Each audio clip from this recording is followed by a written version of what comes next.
Sizga yaxshi kayfiyat tilaymiz. Savol bering.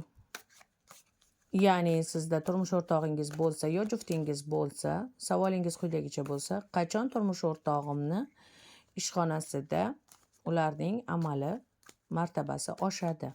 Qachon? Yoki qo'shimcha premiya qachon bo'ladi? Yaxshi daromadli ish bo'ladimi? Yoki bo'lmasam bu ishlarni alishtirsinlarmi? Ya'ni savol bering, shunaqa turmush o'rtog'ingiz yo juftingizni tasavvur qiling, erkakmisiz, ayolmisiz farqi yo'q.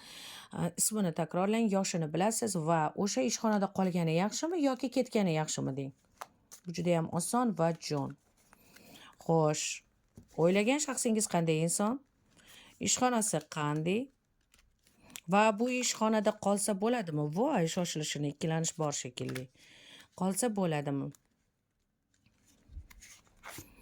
Qolsa biron bir foydasi bormi? Ketsa nima bo'ladi? Bu qanday inson? Tavakkalchi inson, juda ham tavakkal, qo'rqmas va bunaqa narsalardan, ishxonani almashtirish yoki o'zgartirishga bo'lgan qo'rquvi yo'q.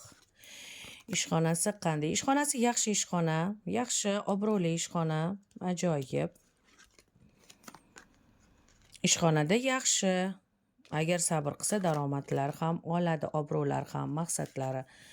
Juda omadli odamlar yig'ilgan ishxona ekan, ko'proq onlayn bilan bog'liq. Agar ishxonadan ketsa nima bo'ladi?